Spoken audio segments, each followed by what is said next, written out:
Heat waves in Paris have exposed the city's lack of trees. Urban planning expert Tanguy Ledantec has taken to the streets with his thermometer to measure the heat radiating off the asphalt. This area of Paris, outside the Garnier Opera House, is one of many so-called urban heat islands. Essentially, there are not enough trees to provide all-important shade. Ledantec's thermometer reads 56 degrees Celsius. That's 133 degrees Fahrenheit. 1 minute walk away, however, in the shade along the tree-lined Boulevard des Italiens, the reading was down to 82 degrees Fahrenheit. Record-breaking temperatures in France have underlined the need to strengthen the capital's natural defences against heat waves, which meteorologists say are intensifying because of global warming. The temperature of the asphalt is between 56 and 58 degrees because it is a material that stores lots of heat. That's due to the sun, to the air temperature, which currently is 36 degrees. These materials can store much more, which leads their surface temperature to be over 20 degrees more than the air temperature. So in places, the temperature that you feel is hotter than the middle of the Sahara. On peut avoir localement une température ressentie supérieure au milieu du Sahara. Paris ranks poorly among global cities for its green cover. Only 10% of Paris is made up of green space, such as parks and gardens, compared to London at 33% and Oslo at 68%. You can immediately understand what is going on when there are trees, actually a group of trees, because a single tree cannot do much on its own, poor thing. So when you align trees creating dense shade, straight away you can breathe. Paris City Hall wants to create islands of freshness and plans to plant 170,000 trees by 2026. It's also ripping up the concrete in dozens of school yards and laying down soil and vegetation instead. Jacques Baudrier is Deputy Paris Mayor tasked with the green energy transition in buildings. In Paris, schoolyard oases account for nearly 2 hectares of vegetation, over 100 schoolyards. So it's already significant. And then we also make the streets greener. That's the Make Your Neighbourhood Beautiful policy that I am putting forward. However, City Hall's green ambitions have provoked a series of protests. Ledantec and other ecology campaigners say the local authorities have been felling scores of decades-old trees to make way for garden spaces. They say that by redrawing the city's landscape and felling mature trees, authorities are countering their own ambitions. That's because young saplings are more vulnerable to drought and less useful in fighting against heat radiation. In April, tree surgeon Thomas Braille shot video of more than 70 trees being felled on the city's outskirts to make way for Mayor Anne Hidalgo's vision for a green belt around the city. They were in great shape because at 50 or 60 years old, a hackberry tree or a plane tree is almost never sick. It's important to understand that. They're fully equipped to defend themselves from diseases, fungi, and insects. And so we saw these trees being felled behind fences.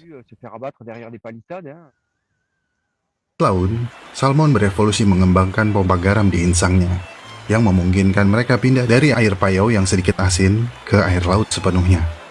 Di Samudra Pasifik yang sejuk, salmon bebas mencari makan di samudra yang subur. Namun, setelah kurang lebih 1 tahun di laut, mereka akan kembali ke sungai asal mereka.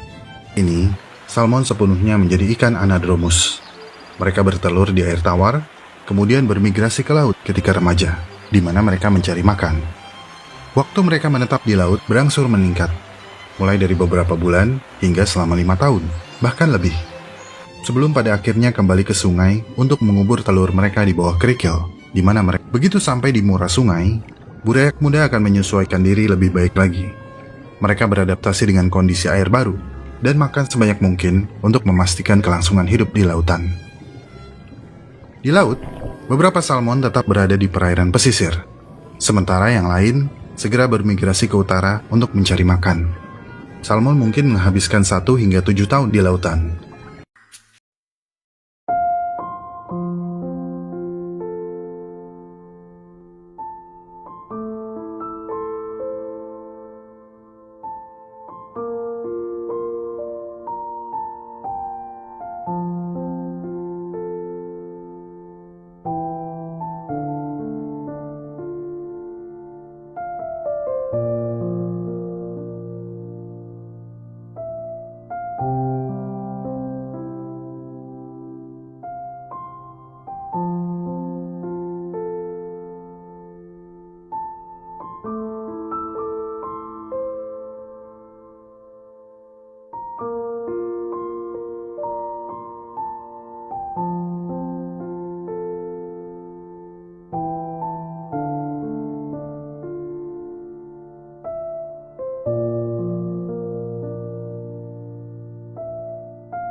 Selain tanah liat, kira-kira ada jenis-jenis tanah apa aja ya? Yuk kita simak videonya. Jenis-jenis tanah. Yang pertama, ada tanah liat.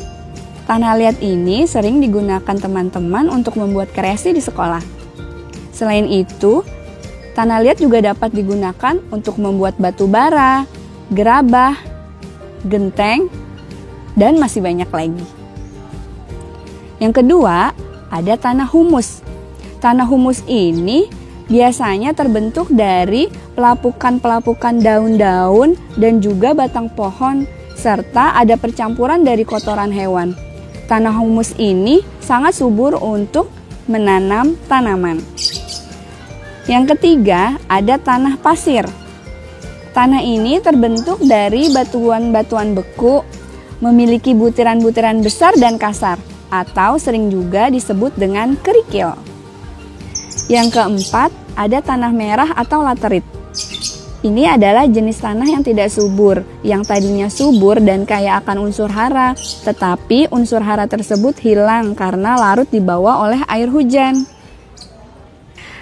Tadi teman-teman sudah mengenal tentang jenis-jenis tanah. Sekarang Bu Dini mau kasih tahu manfaat tanah. Kira-kira tanah itu berguna untuk apa aja ya? Bisa dimanfaatin apa aja ya?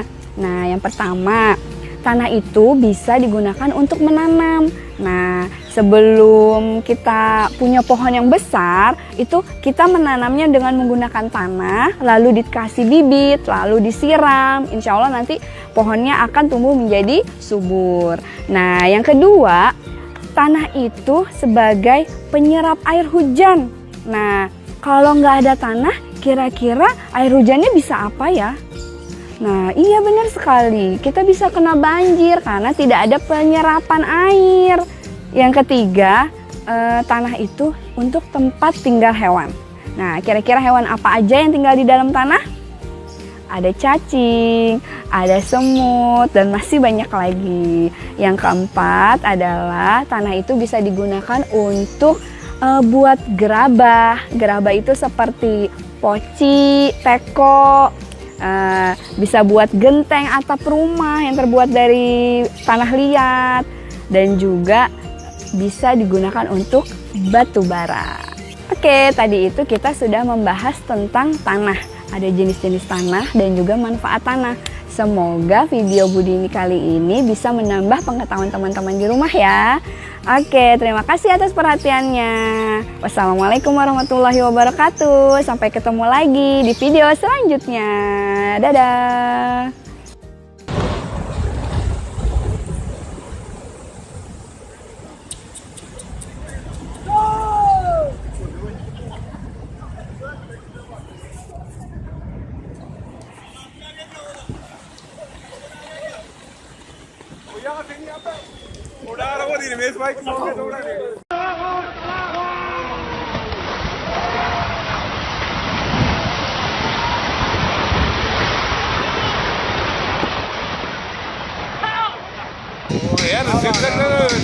मैं देख रहा हूँ पूरा इधर ये देखो ये सर देख रहा हूँ मैंने कर लिया काम मैंने काम कर दिया खड़ा वो देख रहा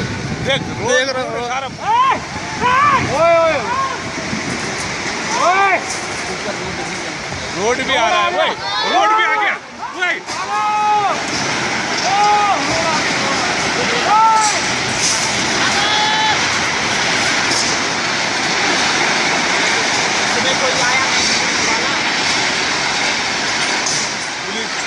पुलिस भी कोई भी नहीं है वो भी तो आगे टर्मिनल दूंगा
哎呦，妈，完蛋了，完蛋了。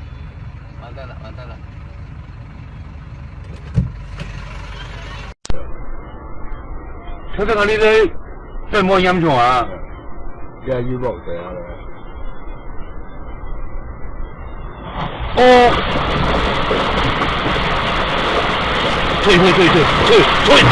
退啦！我同佢插幅大嚟噶。哦吼